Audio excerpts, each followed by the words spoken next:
Ya estamos de vuelta con la siguiente conferencista. Nadia Ramos desde Perú justo nos trae una conferencia bastante interesante, una ponencia en la que, bueno, a Nadia Ramos que no le hemos conocido de esta lucha del empoderamiento femenino, del empoderamiento de la mujer a través de las diferentes escuelas, los diferentes movimientos que ha llevado. Estimada Nadia, ¿cómo estás? Un fuerte abrazo hasta Perú.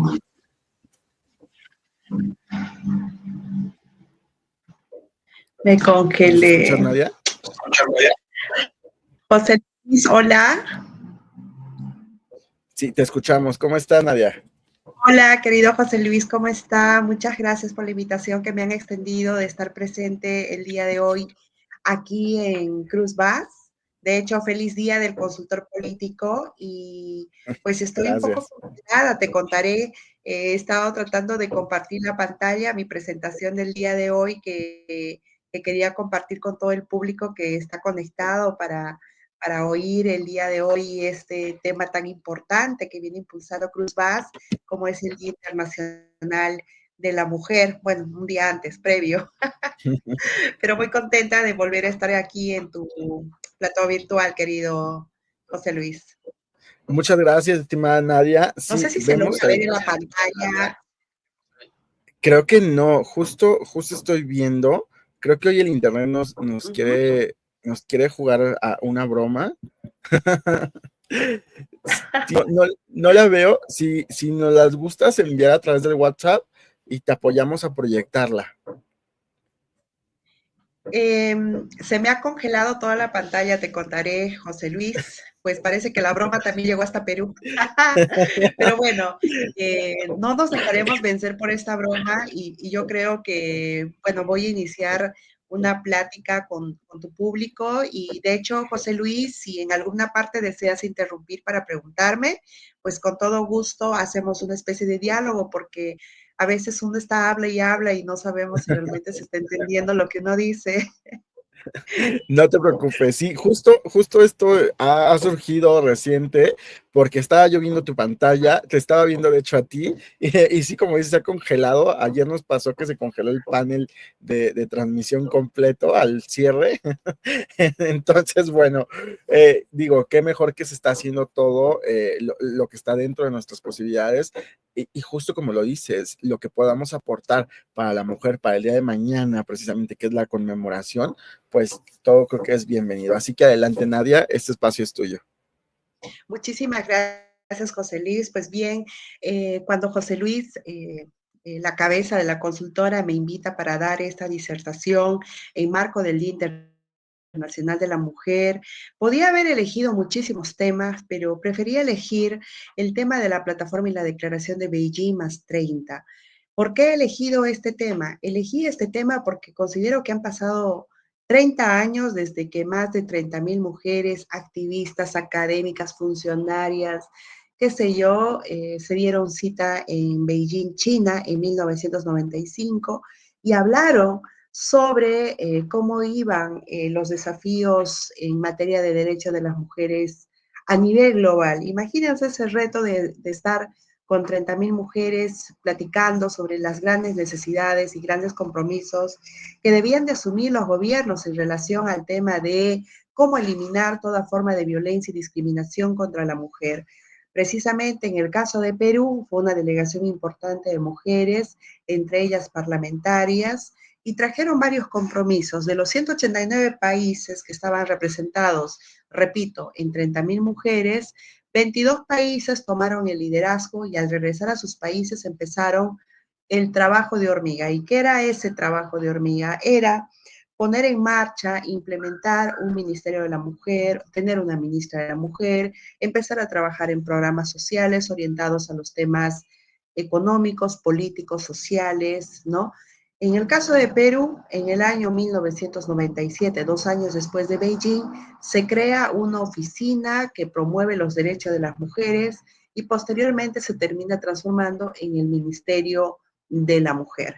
Como ven, en Perú tiene algo más o algo menos de 26 a 27 años la creación del primer Ministerio de la Mujer. Y en ese periodo de tiempo, ha ido cambiando muchas cosas. Quiero empezar diciéndoles que cuando se crea este ministerio, cuando tenemos la primera ministra de la mujer, se desarrollan programas asistencialistas. Pero en el discurso feminista está, no se trata de solamente darle a la mujer las cosas que necesita para resolver su día a día, sino realmente pensar en algo más estratégico, en algo a largo plazo.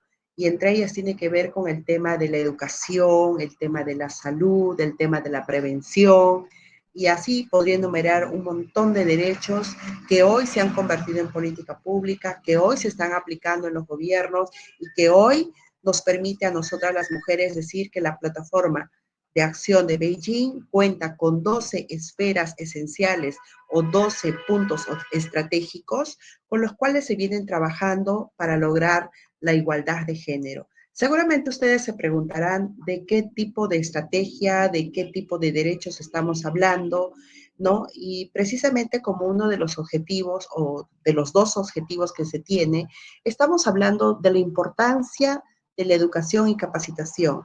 Abro paréntesis. Cuando se crea el movimiento feminista, se hablaba de que las mujeres debían tener derecho a la propiedad. Pero más allá del derecho a la propiedad es crear propiedad, crear patrimonio, crear bienes, y hablamos de un elemento muy importante, que es la educación. Para nosotras las mujeres, al menos la generación que impulsó el movimiento feminista, lo hizo con el espíritu de que todas las mujeres tengamos el derecho a educarnos, tengamos el derecho a poder subsistir con nuestra educación. Y a lo largo del tiempo, eso nos ha permitido ser lo que somos hoy, mujeres profesionales que tienen capacidad económica, que tienen habilidades, que pueden gerenciar, que pueden tomar decisiones, que pueden crear instituciones, empresas, qué sé yo. Pero la educación ha sido realmente un punto de quiebre para el movimiento feminista y ese ha sido un gran logro.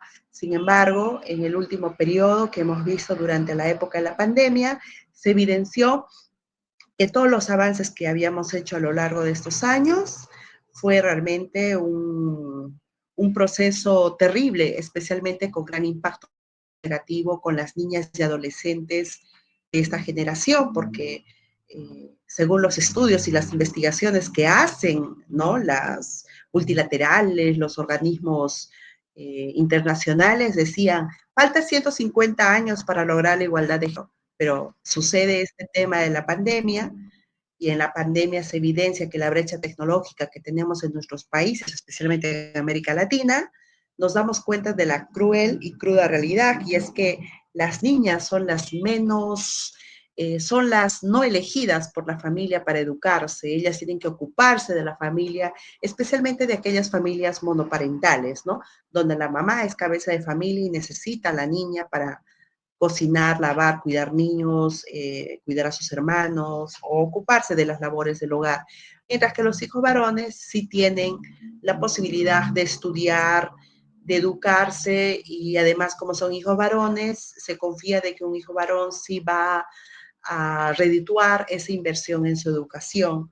Y además, recordemos que muchas de las familias pobres en toda América Latina no tienen laptops para cada uno de sus hijos, no tienen radio para cada uno de sus hijos, no hay celulares para cada uno de sus hijos, porque hasta ese punto se llegó en algunos países de la región donde se estaban dictando clases hasta por WhatsApp. Sin embargo, se dieron cuenta de que esta brecha tecnológica evidenció de que los gobiernos no habían invertido en tecnología, en ciencias, e inclusive nos hemos dado cuenta que ha avanzado 15 años en el futuro, porque este tema de estar todos conectados, con una gran señal de Internet, con una brecha tecnológica muy importante, pues recién ha tenido que adelantarse, repito, 15 años. Por otro lado, seguimos con el tema de la violencia contra la mujer en toda América Latina. No podemos decir qué país es más violento que otro contra las mujeres, porque de igual manera todas somos testigos de lo que viene ocurriendo en cada país de la región. La mujer y el medio ambiente, tenemos los problemas de los desastres naturales, y a pesar de que sabemos que todos los años van a haber desastres naturales, todavía seguimos viendo que las más afectadas con estos temas son las mujeres y niñas. no hemos logrado aún tener un mejor control o un sistema de prevención en materia de gestión de riesgos y desastres. Y muy por el contrario, también estamos teniendo bastantes problemas, especialmente en un país como Perú, a pesar de ser considerada un país altamente gastronómico, estamos teniendo bastantes problemas de inseguridad alimentaria y también estamos teniendo problemas de cambio climático impresionante, que eso está generando muchísimos cambios en el país. Por otro lado, el tema de los conflictos armados, bueno, uno pensaría que cuando se llega al siglo XX o al siglo XXI o no, o ya acercándonos a ciclos tan donde hay tanta tecnología y qué sé yo, uno piensa que ya no va a haber guerras, pues esta generación estamos volviendo a revivir lo que revivieron en el siglo XX.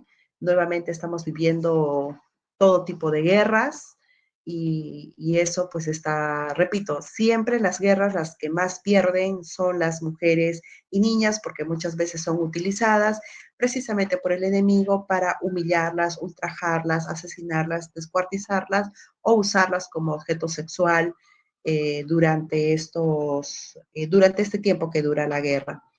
Por otro lado, también tenemos a las mujeres en la economía. Como les repetí al inicio de mi exposición, una de las grandes problemáticas que teníamos en la región tenía que ver con el derecho a la propiedad. Anteriormente, antes de que exista el movimiento feminista, las mujeres que no tenían la dote económica no podían casarse. Las mujeres que no tenían propiedades no podían aspirar a tener un matrimonio.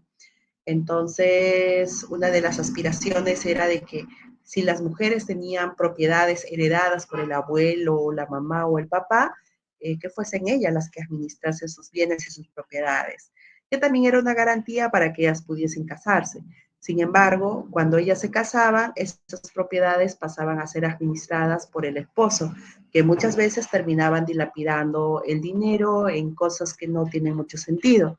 Es decir, a los hombres nunca se les cuestionaba si tenían o no fortuna para poder casarse con una mujer, a diferencia de la mujer, que sí tenía que tener fortuna para poder ser considerada una dama de sociedad. Sin embargo, eso no ha cambiado mucho, que digamos, porque hasta hace unos 30, 40 años atrás, en algunos países de América del Sur, uno tenía que pedirle permiso al esposo o al papá o al hermano mayor si era soltera para poder abrir una cuenta bancaria. No es que así nomás ibas, presentabas tu documento de identidad y te daban la cuenta bancaria, no. Pero ahora ya estamos logrando tener independencia económica, ¿no? Absoluta, total, y eso nos permite a nosotras poder comprar lo que querramos, decidir lo que querramos. Sin embargo, cabe señalar de que de repente esta realidad es para nosotras las mujeres que vivimos en las ciudades. Sin embargo, para las mujeres rurales, para las mujeres indígenas, este tema todavía está siendo trabajado, este tema está siendo visto, aunque realmente yo recuerdo haber leído un informe de la FAO donde decía que en América Latina, bueno, en realidad a nivel global, las mujeres son las que menos propiedades y derecho a la tierra tienen. Entonces, eso significa de que los que siguen teniendo derecho a la propiedad y derecho a la tierra son más los varones porque están informados, porque saben negociar, preguntan más, siempre están constantemente buscando propiedades y tierras para poder hacerse dueños, a diferencia de una mujer que está constantemente preocupada en qué voy a cocinar para toda la familia, porque hay que recordar que en América Latina la mayoría de las mujeres son cabeza de familia. Al ser cabeza de familia, ser mujer joven, ser mujer pobre, eso significa que ellas trabajan en la economía informal. Al menos en Perú y Bolivia, en América del Sur, son los países con más economía informal femenina. El 70 a 80% de mujeres trabaja en el día a día. ¿Eso qué quiere decir?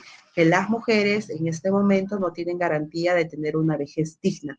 Es decir, no están contribuyendo al sistema de jubilación o pensiones, como se llama en sus países.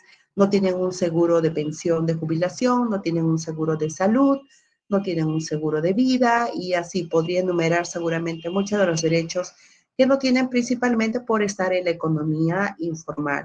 Y este es un tema que ninguno de los gobiernos que yo conozca o haya visto en América Latina haya abordado de manera frontal en este tema y tratar de dar una salida o de dar una salida a este tema. Sin embargo, sí quiero señalar algo importante, y es que ahora mismo la agenda global en América Latina es que se está trabajando en relación al tema del sistema de cuidados.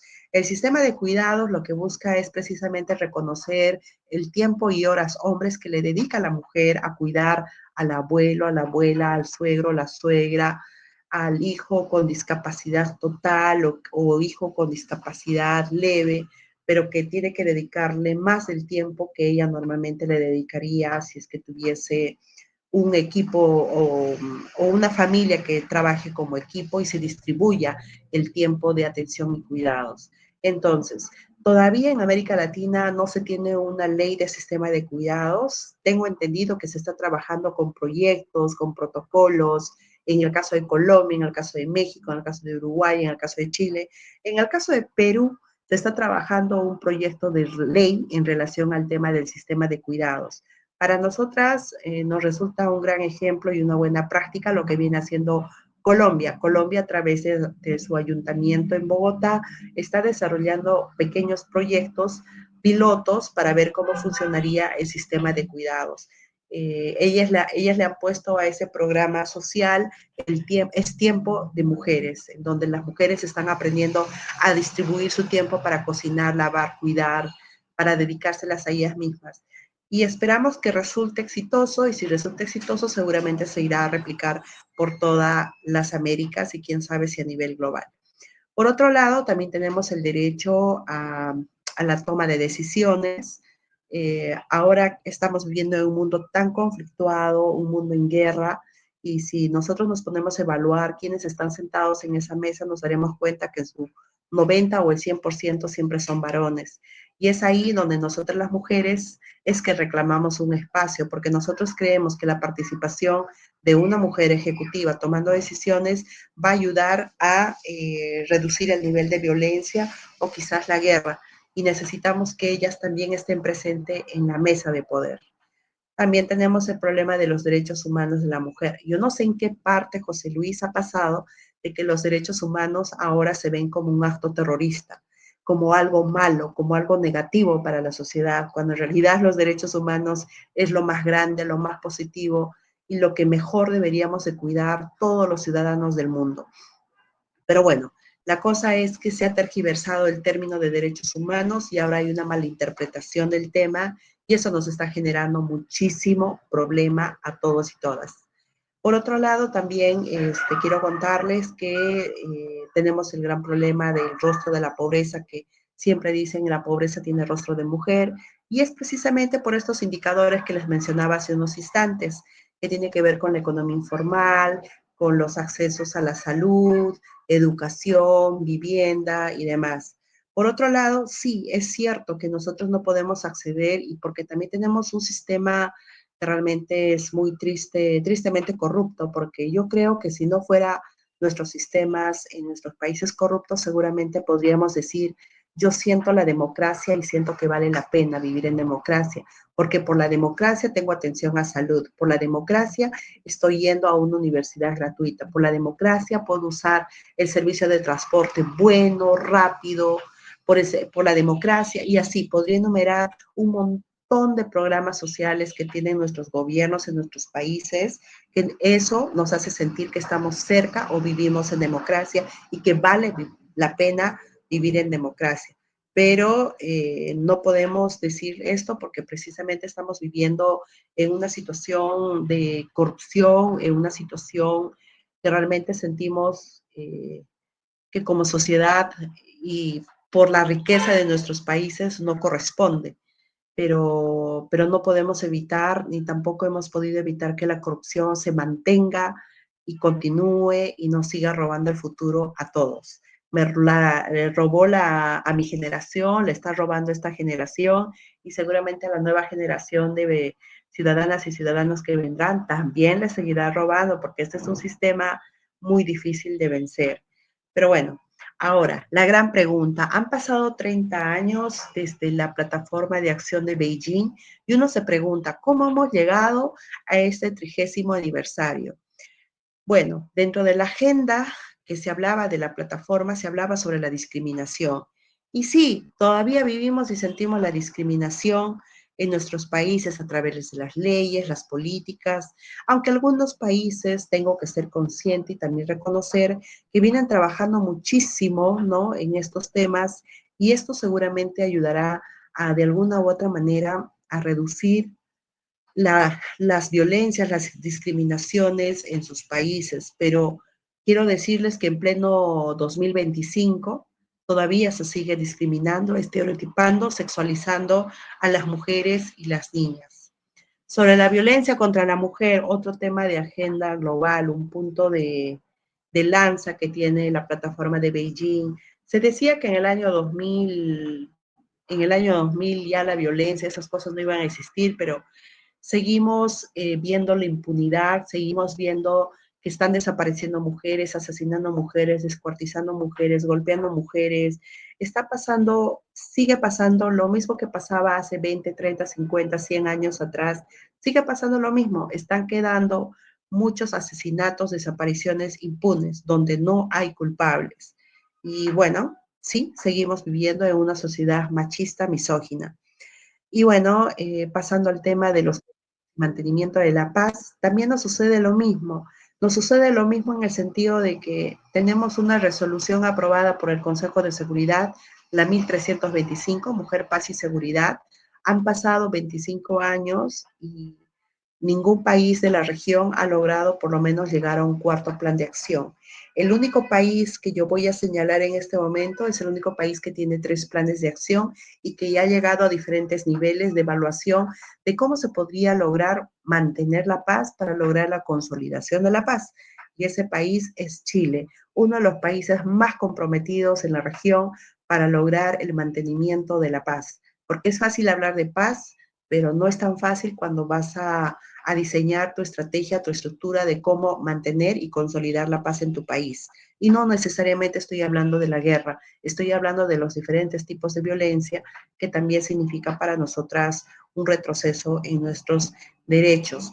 Finalmente, bueno, me faltan como 3 filminas, el tema de los derechos sexuales reproductivos, que también es un tema muy importante en la región, pero quiero señalar que no sé qué está pasando realmente, querido José Luis y querido público, pero cuando yo, al menos, yo como persona, siento que tengo propiedad sobre lo que yo pienso y sobre mi cuerpo. Yo decido las cosas que debo decidir para tener una vida sexual feliz y plena.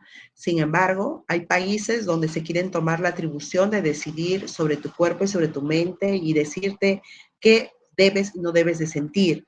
Es decir, realmente es una cosa inexplicable lo que viene sucediendo en pleno siglo XXI, con tanta ciencia, con tanta investigación, con tantos especialistas que tenemos en la materia, y vienen negándole, por ejemplo, el aborto seguro y gratuito a niñas violadas. Nadie podría afirmar que una niña de 10 años, 13 años, haya tenido deseo sexual o haya querido quedar embarazada.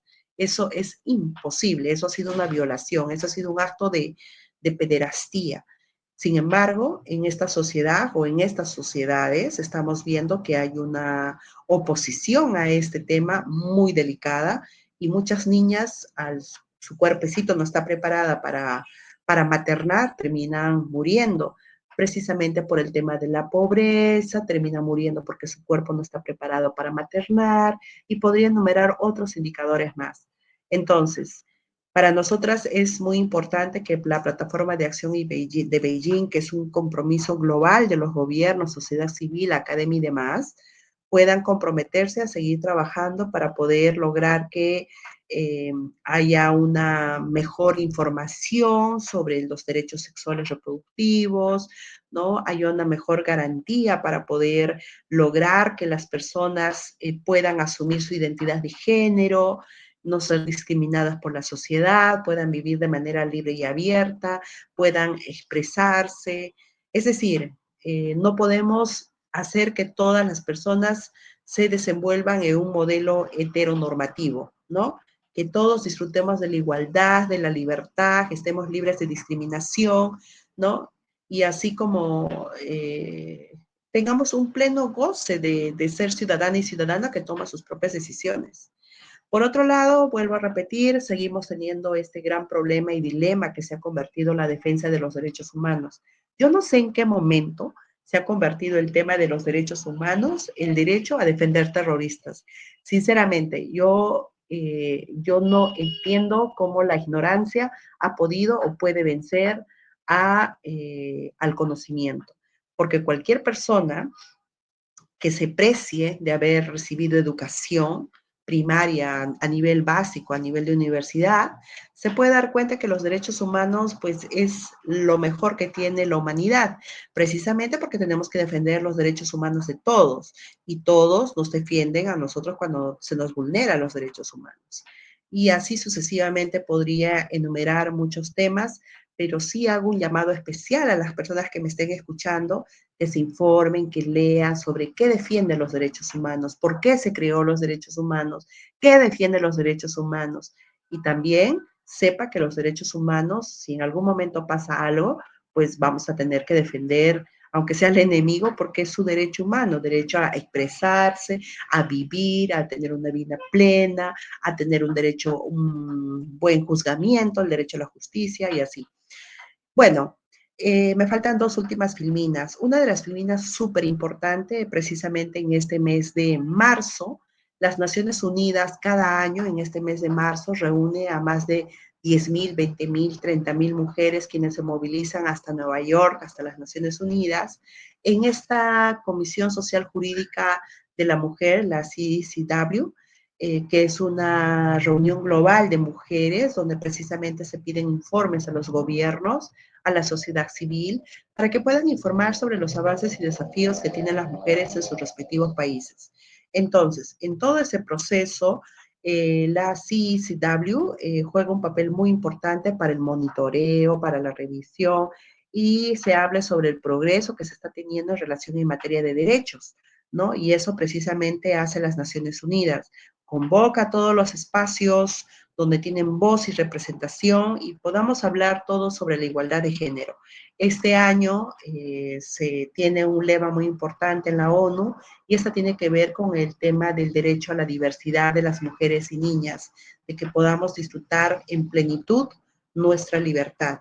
Y esta precisamente tiene que ver porque los gobiernos están últimamente, no están cumpliendo con los acuerdos o con los compromisos internacionales que tienen sobre los derechos de las mujeres y las niñas. Y finalmente, mi organización, por lo menos el Centro de Mujeres de las Américas, se ha comprometido mucho con la generación de la igualdad. Seguramente han visto ustedes en toda nuestra línea gráfica que siempre hacemos mención a la generación de la igualdad. Y es que en el año 2020 había pasado ya 25 años desde la aprobación de la Plataforma y Acción de Beijing, y cuando se aprueba, pasan 25 años y en esos 25 años los gobiernos de México y Francia deciden organizar un foro llamado el Foro de la Igualdad. Y este Foro de la Igualdad habla precisamente de que era necesario abrir una campaña global para poder hablar sobre el tema de la remuneración, las brechas salariales, hablar sobre el trabajo doméstico, el sistema de cuidados, poner fin al acoso sexual, hablar sobre la violencia de género de mujeres y niñas, hablar sobre los servicios de salud que no están atendiendo a las necesidades que tienen las mujeres, la participación de las mujeres en la vida pública, la toma de las decisiones en todas las esferas de poder. Entonces, la generación de la igualdad ha generado pues un espacio donde la sociedad civil, yo represento a la sociedad civil, y a partir de entonces hemos desarrollado alrededor de 5 foros de la igualdad, abordando los temas de participación política, acoso sexual, medio ambiente, inteligencia artificial. De hecho, hace no menos de 30 minutos acabo de terminar nuestro cuarto foro de la igualdad, hablando sobre la inteligencia artificial con perspectiva de género, ahora que están apareciendo esos videos donde pueden crear tu tu imagen, tu voz, y realmente nos sentimos muy vulnerables, muy contentas, eso sí, pero también muy vulnerables a lo que se viene con la inteligencia artificial y los siguientes años. Entonces, para nosotras es importante comprometernos con estas acciones para los próximos 10 años. Como repito, ya ha pasado casi 5 años y en los siguientes 5 años vamos a seguir sumándonos a esta iniciativa llamada Generación de la Igualdad. Hasta aquí, estimado José Luis, mi intervención el día de hoy en relación a la plataforma y acción de Beijing como una forma de participar, comprometerse con los derechos de las mujeres y las niñas a nivel global.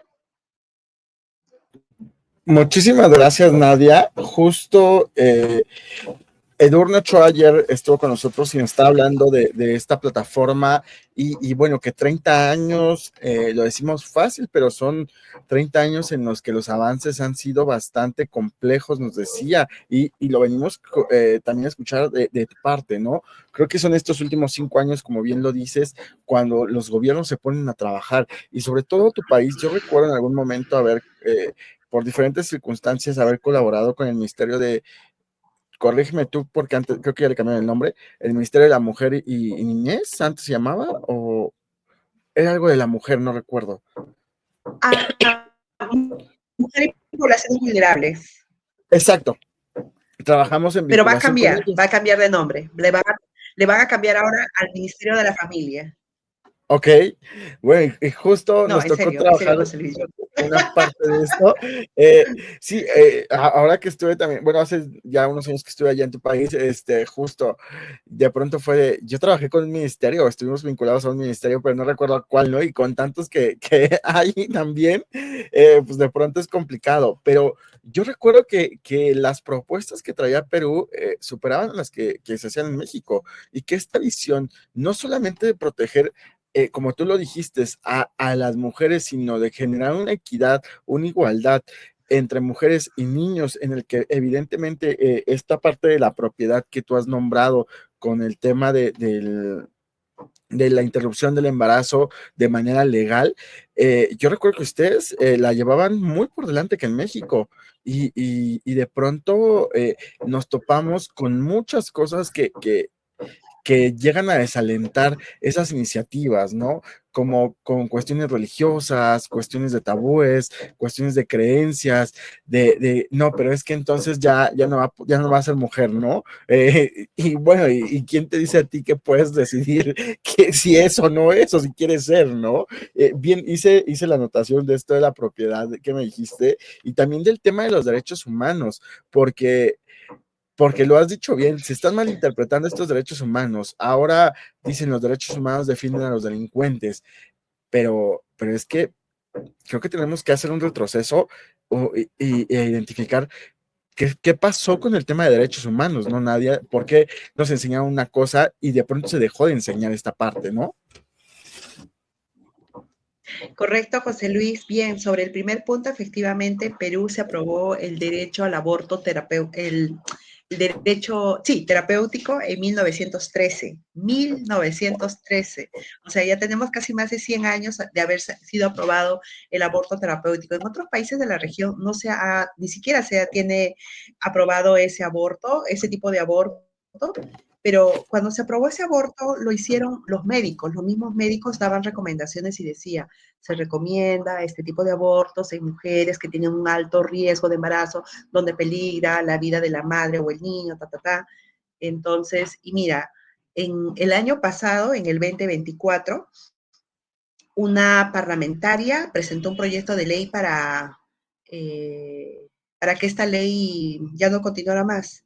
O sea, 100 años después, 110 años después, se estaba proponiendo una ley donde dijera que esta ley no iba más, que teníamos que proteger a la niña y a la madre y al hijo.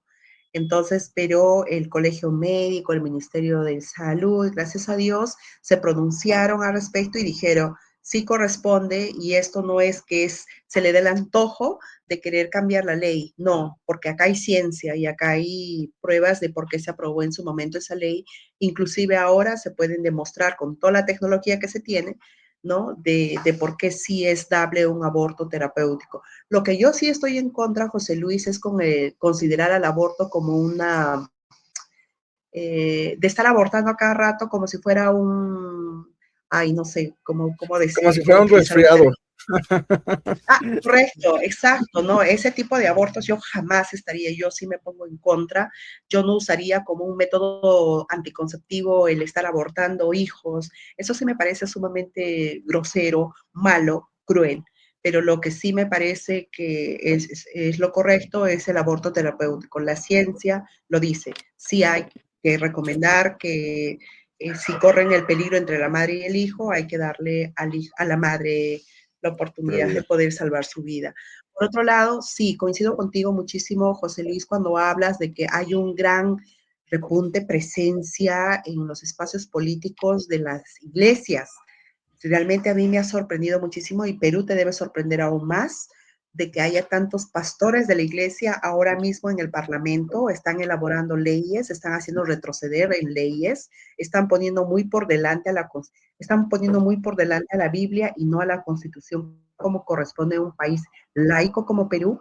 Entonces eso realmente es muy preocupante y eso también me lleva a una reflexión de qué está pasando con el movimiento feminista, tanta lucha, tanto todo, y al final no están sentadas ahí tomando decisiones. Se lucha tanto para que lleguen los pastores, lleguen los conservadores, lleguen las personas pues que no, que están mirando al mundo, al menos yo tengo la impresión de que quieren volver a 1500, al año 1500, cuando éramos colonia española. Me da la impresión que hasta pienso que quieren instaurar la Santa Inquisición para el que piense distinto en este país. La otra Sí, pregunta, José Luis, perdóname, eres de derechos humanos. los derechos No humanos. sé, yo también sí, yo tengo también esa gran pregunta, José Luis, ¿en qué parte o en qué momento es que los derechos humanos, el término derechos humanos se tergiversó y ahora se entiende que derechos humanos es defender delincuentes y defender terroristas? De verdad. O sea, hablar de derechos humanos automáticamente en el Perú, ya eres comunista. Ay, es una comunista defendiendo terroristas. Y en verdad, nada que ver, José Luis. Una persona educada, solo una persona ignorante podría afirmar de que una persona que defiende derechos humanos defiende terroristas. No es así. Todos tenemos derechos humanos y todos tenemos derecho a ser juzgados por igual ante la ley. Uno. Segundo, hasta el enemigo le tiene que defender porque es su derecho. No podemos estar pidiendo la horca ni pidiendo pena de muerte porque no corresponde, no está dentro de la ley. Argumentar, hacer ese tipo de pedidos es una actitud populista, es una actitud que busca rédito político y en realidad yo creo que no estamos para jugar con la vida de nadie, querido José Luis. Sí, oye, pero aparte, o sea, si tú les dices ignorantes, cuidado porque y luego yo digo, de Me pronto ha yo me pasado, pongo a José decir, Luis, me ha pasado, créeme. de pronto yo He me sido pongo a viral decir, en los grupos ay, yo soy conservadores. ignorante de la vida, y uy, ya se espantan, ¿no? Y yo, pues, ¿qué estoy diciendo? Pues, Sí, me ha pasado que me he convertido viral en varias oportunidades precisamente por enfrentarme a grupos fascistas, a grupos que buscan la muerte, cosas así, ¿no? Pero sobre todo todavía me expresé. narcisistas y egocentristas, ¿no? Porque no los reconocen, además de que son narcisistas. Y esas actitudes, justamente que hace unas semanas me puse a repensar muchas cosas y de pronto dije, ¿en qué momento yo me convertí en esta persona que sabe identificar y le sabe poner nombre a las cosas, ¿no? Hoy no me gusta hablar sin ponerle nombre, ¿no? Me dicen, ahora ¿cómo lo vas a bautizar, no? Pero no, o sea, sino cada cosa llámala por su nombre, cada cosa tiene su nombre, y por qué tenemos que darle dando vueltas o jiribillas al asunto cuando tenemos que ser directos también y tenemos que ser claros y concisos, ¿no? Entonces, creo, esto nos da para mucho, Nadia. Comprendo tus tiempos y la hora que es allá en Perú. De verdad te agradezco enormemente que nos hayas acompañado después de todos los sucesos que han acontecido en esta semana. Te mando un abrazo muy solidario con esta situación familiar y no quiero dejar pasar la oportunidad para hacer entrega de este reconocimiento que entrega Crubas Comunicación y Hagamos Comunicación a la maestra Nadia Ramos, tras haber participado en calidad de conferencista en el Congreso Caminos de Equidad, Mujeres que Dejan Huella, realizado mediante la plataforma de capacitación hagamoscomunicación.com. Se extiende en Ciudad de México, México, hoy 7 de marzo del 2025. Lo firma Rubén Huerta, cofundador y director académico de Hagamos Comunicación, y lo firma José Luis Cruz, director general de Crubas Comunicación. Te lo hacemos llegar en unos minutos, estimada Nadia. Muchísimas gracias por tu tiempo, por tu espacio y un fuerte abrazo. Y mañana, bueno, mañana la conmemoración más grande y sé que ustedes esto lo hacen todo el año. Muchas gracias, José Luis. De verdad te agradezco a nombre del Centro de Liderazgo de Mujeres y a nombre mío. Siempre me pone muy contenta venir acá a tu plataforma. Muchas gracias y pues siempre a tus órdenes. Gracias Saludos a para ti, todo Nadia. México. Saludos a Perú. Vamos con la siguiente, ahora sí vamos con el siguiente espacio de opinión que tenemos. Recuerden que aquí justo buscamos este espacio de opinión, buscamos que haya un intercambio de ideas, que compartamos, que yo pueda estar de acuerdo, no puedo estar de acuerdo con los demás y son respetados ambos puntos de vista, que es algo que nos ha caracterizado a Crubas Comunicación en todos los paneles que hemos hecho fuera de este evento y en otros eventos. Entonces, justo vamos con el siguiente panel.